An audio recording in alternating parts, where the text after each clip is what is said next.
everybody. Hope you're having a great day. I am excited to keep on reading the Federalist Papers, Alexander Hamilton's essay we're picking up on.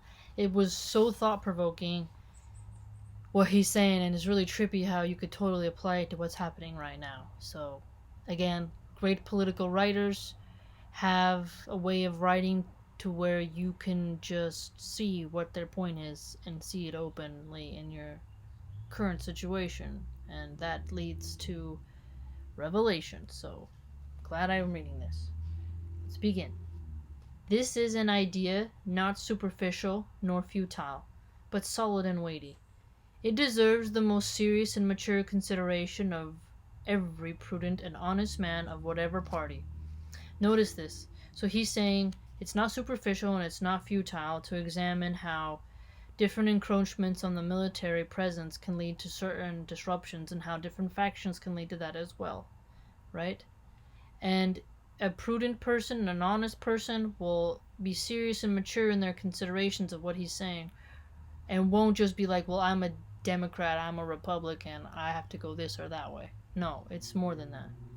If such men will make a firm and solemn pause, and meditate dispassionately on the importance of this interesting idea, if they will contemplate in all its attitudes and trace it to all its consequences, they will not hesitate to part with trivial objections to a constitution.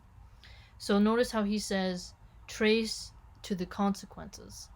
So that's a big part of policy. You know, people sometimes pass laws, I do wonder, without reading the whole thing. And if you haven't read the whole thing, you won't be able to look at the consequences. So you're passing things, with just not looking at the ripple effect. And this is a big problem of what's led to a lot of things in our culture, right? They will not hesitate to part with trivial objections to a constitution, the rejection of which would, in all probability, put a final period to the Union. The airy phantoms that flit before the distempered imaginations of some of its adversaries. Look at this, airy phantoms. There's these illusions, right? Illusory ideas that flit just before a distempered imagination of some of its adversaries would quickly give place to the more substantial prospects of danger, real, certain, and formidable. Look at this. Look how he says dangers. So dangers that are real, so not fake, essentially. It can really happen. Certain, it's going. It's not just a question of if, but when. And formidable, as in it's not just going to be an easily thing to defeat. It's not going to be a straw man. Wow. Publius. That's the end of his first essay. Now we're in his other essay titled number 9, The Union as a Safeguard Against Domestic Faction and Insurrection. Alexander Hamilton. Wow. So he's contending that the Union apparently will help us to suppress domestic factions by unifying us, essentially, I assume, and insurrections as in coming together to be like, we're not doing this or that, or not letting one wing get so far out that it just can't be pulled back. Pull it back into the Union. Hey, we're in this together. Stop it. Let's see. A firm union will be of the utmost moment to the peace and liberty of the states, as a barrier against domestic faction and insurrection. So look at this.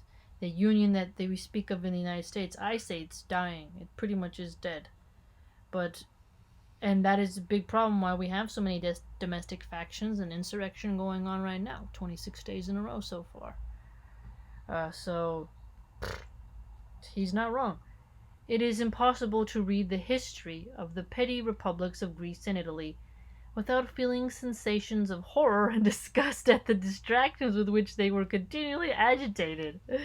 Yes, the Greek city-states, they were always like the Spartans and the Athenians. Yeah, that's so true. And that the rapid succession of revolutions by which they were kept in a state of perpetual vibration. Look at this. Rapid succession of revolutions that are kept alive in their vibration, this movement, this friction, this tension, right? Between the extremes of tyranny and anarchy. Yes! So right now you got anarchists literally in the streets, and then you have the political system that's like, let's just start pouring on the tyranny to quell that. And you have sides of people cheering each side on. Factions. If they exhibit occasional calms, these only serve as short-lived contrast to the furious storms that are to succeed. So when people are calling it right now, like, it's gonna get worse before it gets better. Some people assume it'll fizzle out. Others, they realize some people will keep the flame going on the coals. If now and then intervals of felicity open themselves to view, we behold them with a mixture of regret, arising from the reflection that the pleasing scenes before us are soon to be overwhelmed by the tempestuous waves of sedition. Look at this. Tempestuous waves of sedition and party rage. Party rage. So, right now, whose party is raging? It's the left wing. Sadly, the right wing will begin to rage as well. Then where will we be? In an insurrection. If momentary rays of glory break forth from the gloom, while they dazzle us with a transient and fleeting brilliancy, they at the same time admonish us to lament that the vices of government should pervert the direction. Vices of government perverting directions, and tarnish the luster of those bright talents and exalted endowments for which the favored soils that produced them have been so justly celebrated. Favored soils, exalted endowments, bright talents. Look how he writes.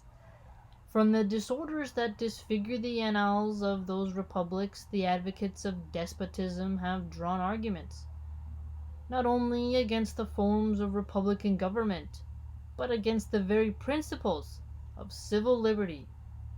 This is true, yes. That is, yeah. Civil liberties, Republican advocates of despotism. So despotism is anarchism, and who's advocating for anarchism right now? Which political wing? They have decried all free government. So free government, free market. Some could argue that you could make that into the free market argument. So the communists right now not wanting the capitalistic free market as inconsistent with the order of society. Yeah, they want certain Marxist communists want to rearrange the hierarchical order into a matriarchal communistic district. Yes, so see, he's so good. He's long and dead, Hamilton. But it's 2020 and I'm reading his book and I can see with my own eyeballs what he's talking about. That's why this book needs to be read by political science majors, and have indulged themselves in malicious exultation over its friends and partisans. Yes, enjoying the chaos and the tension, just stirring the pot and just selling ads and just pouring on the gasoline, yes. Happily for mankind, stupendous fabrics reared on the basis of liberty, which have flourished for ages, have, in a few glorious instances, refuted their gloomy sophisms. Gloomy sophisms.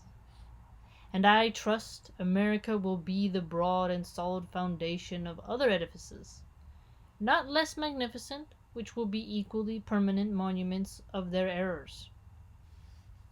Talk about a great writer. Talk about a good writer. Don't you just feel his presence when he writes?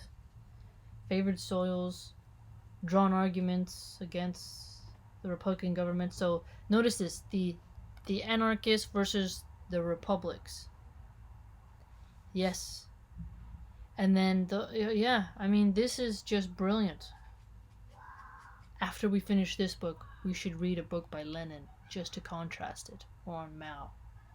Marx's book is Das Kapital is too boring to read on here, but we should pick another one to examine and totally contrast the different values.